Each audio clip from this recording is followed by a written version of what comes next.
Ains's room was situated on the 9th floor of the Great Tomb of Nazareth. The room, which had been converted from a bedroom to an office, was positioned closest to the corridor. Inside, its owner was nowhere to be found, yet the faint sound of paper being shuffled could be heard. Next to the desk frequently used by Ains sat a smaller yet equally exceptional table and chair.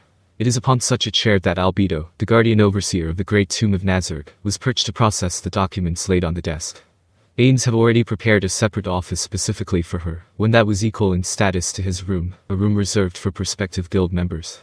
At first, she had indeed been using that room as her own for clerical purposes, yet the day still came when she could no longer suppress her desire to work in the same room as her master. Although her requests were not met with any positive responses at first, her sincere pleas on the practical advantages of her proposal, in combination with the relentless barrage of complaints, had managed to receive approval from her master. Staring at the vacant seat, Albedo lowered her head and pouted slightly. The maid assigned to Ains's room for the day, not the one assigned to accompany him, was standing silently behind her. Due to that, Albedo's rare expression went completely unseen. Her one and only master was currently out tending to his duties, and so was absent from the Great Tomb of Nazareth.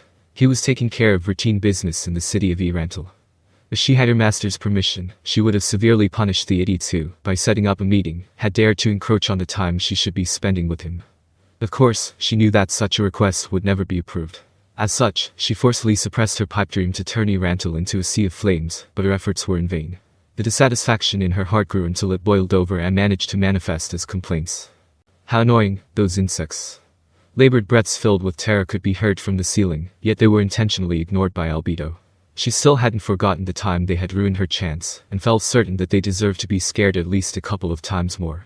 On the other hand, she had already forgiven Mayor for his part in the incident for some reason. To regulate her emotions, Albedo sighed heavily. She gently twisted her shoulders a couple of times before turning to look at the remaining documents. Following Nazareth's, the Sorceress Kingdom's accelerated expansion, her workload had increased proportionally.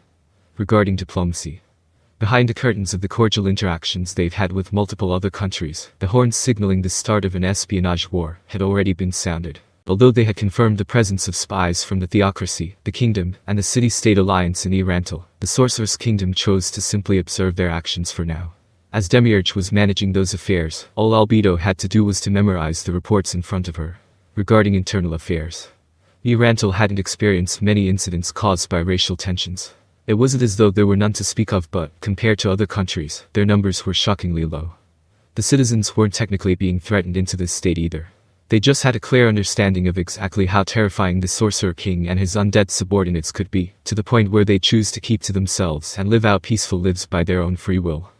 The crime rate was thus minimal. Although misdemeanors had occurred, none dared to commit a felony. Erantel had become a haven where women and children could walk the streets at night without worrying about their own safety. It had come to the point where they had run out of criminals to experiment on and had to import them from the Empire. The crime that occurs in such a peaceful city is then a matter of utmost importance to Albedo. According to Heinrich's law, a major accident indicates the presence of 29 minor accidents, which in turn could indicate over 300 anomalies. What needs to be done then is to respond to any and all oddities, no matter how small they may be. The binder in her hand held a month's worth of court records from Erantel. Due to how detailed the reports were, reading even a single one of them would be a massive time commitment. However, Albedo could process these documents much faster than a regular person, giving onlookers the false impression that she's just flipping through them, without giving them much thought at all. In conjunction, the pen that was held in her other hand moved at a blistering pace, noting down information she found interesting onto a white sheet of paper. Was the judge's ruling appropriate? Why would the defendant commit such a crime? Surmise from the above the current state of public order and morale in Erantel. Is the creation of new laws in response to the above necessary? What would normally require an intense scrutiny of records by officials gathered from every corner of a nation, Albedo was doing on her own. Analyze, evaluate, process. To do this, one would require an intimate understanding of internal affairs on par with one's familiarity with the backs of their hands, as well as an inhuman level of lucidity. Her pen stopped moving as soon as she finished reading the report, and the process to transcribe the keywords she had noted down began. After all, it was something her master was about to read. Illegible handwriting would be absolutely unacceptable. After spending more time transcribing the most important details, proposals, and other such documents than she had spent reading, it was finally ready. Skimming over the completed documents from top to bottom, Albedo's lips formed the tiniest sliver of a smile. This wasn't for the fact that she had just completed another task, but was simply born from the gratification she experienced, knowing that she was proving herself to be useful to her master. She placed the documents back into the binder, and gently raised it into the air where it was received by the maid on standby, who subsequently placed it onto her master's desk. This was the 5th binder she's had to go through today. A slightly concerned expression could be seen on her face. Her current situation was not great to say the least. The Sorcerer's Kingdom had, through both direct and indirect means, greatly expanded its territory, causing them no end of troubles. Compared to before, the number of documents that must be brought to her master's attention had greatly increased. A leader being forced to sift through mountains of documents would imply flaws in the organization. As originally intended, her superior would only have to dictate a general direction or goal for his subordinates to work towards. All he should have to do is to sit back on his throne and observe the hard work of his creations. The fact that reality did not match expectations was not her master's fault. Those that could match his expectations were few and far between. In other words, they lacked sufficient talent. As the one appointed to manage the internal affairs and human resources of Nazark, Albedo couldn't help but feel ashamed of herself.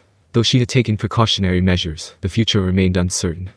To bother my master over such trivialities would be absolutely ridiculous, but racial unity policies, plans to trial national laws, economic policies, and more must be determined by my master. If I do all the progress checks on tasks assigned to the floor guardians, it would displease everybody because they wouldn't be able to see Manga-sama, right? For the moment, her master had given her free rein over all his affairs, no matter how important or insignificant they are. She was also told as long as she approved of something herself, it would be fine in his eyes. Still, to avoid any unnecessary complications, it was best to leave the right of final approval to her master. After all, even Albedo makes mistakes. There was one time when she was about to send some idiotic scum and his family to the frozen prison for an affront to her master, at least it was in her opinion, and asked if the conviction should be for indignity or idiocy. To her great surprise, her master objected to the punishment. I knew Manga-sama was a merciful one, yet I still... Albedo pouted her lips. For her it was truly a rare expression to make, and one that only surfaces for a moment when her master is not there. Before long, her smile returned as she picked up the next binder. While reading, her mind became preoccupied with something else. Among all of the floor guardians, there was one that she should stay the most vigilant for, Demiurge. As the operations against the Holy Kingdom had drawn to an end, Demiurge had been busy traveling far and wide to set up an intelligence agency with Nazark at its center. To Albedo, the agency could prove to be problematic.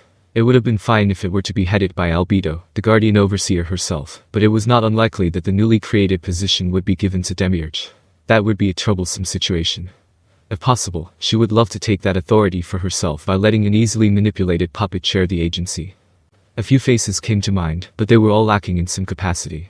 If I cannot get the job, then the only eligible candidate by a far margin would be Pandora's actor. It'd be very difficult to wrestle that much authority from Demiurge. It would not be impossible for him to learn of Albedo's true intentions if that were to happen. If that were to be the case, it would become a great cause of concern. It was probably best not to do anything rash for now. Her older sister might be a decent choice, but she was not an ally that Albedo could trust unconditionally. If she figures out Albedo's true intentions, it was entirely possible for them to become enemies. Her younger sister, the strongest NPC in Nazark, would probably stay by her side, even if she found out about Albedo's plan. That, however, was because her creator had ordered her to obey Albedo's commands. Sigh. What a mess. They were understaffed. No, manpower was not the only thing they lacked. There was also the matter of the funds that Albedo herself could spend freely. In that case, her master's plan to expand operations outside of Nazark had worked to her favor. The reorganized Adventurers Guild can be by my mayor's actions, the need to be on the alert for war, under Cossidus's command, intelligence from victim, the value of Shaltier's transport network, amassing a secret fund from the Merchants Guild, manpower, and also, Demiurge and that girl, It took a mere moment for Albedo to consider matters from multiple facets. A feat no ordinary person could do, after which her brows furrowed slightly. That would not work. I must remain cautious of Demiurge. Reaching out to that girl would also be too dangerous. If I am not careful, she might become an opponent that I would have to be wary of, even more so than Demiurge. She completed another task while pondering all sorts of strategies and reached for another binder. The binder contained limited amounts of information. Either a new problem was being presented, or it was prepared by someone not used to paperwork, like Shaltier. Albedo glanced at the cover titled regarding the problems faced by the team supporting the Holy Kingdom's grain management.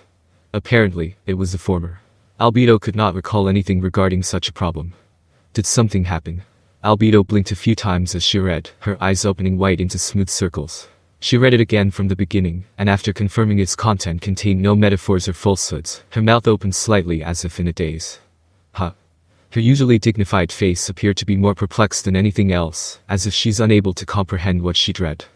Albedo, one of the top minds of Nazark, had an expression rarely seen by others, a testament to the situation's severity.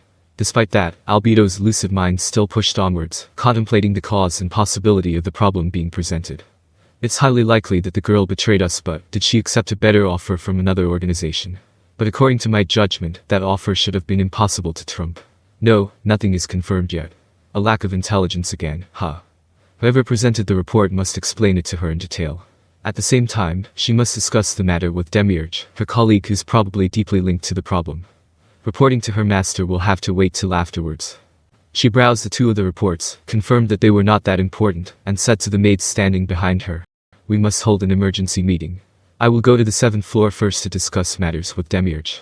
If anyone comes looking for me, tell them that I'm absent for the moment."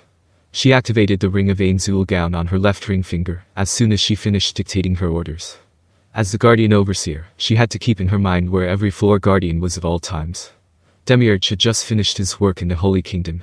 In order to prepare plans against the alliance of the Council State, Slain Theocracy, and the City-State Alliance, he should have returned to his abode on the 7th floor. If Demiurge was not there, she'd have to find Intoma and have her use message or have her older sister investigate his whereabouts. With that in mind, Albedo initiated the teleport.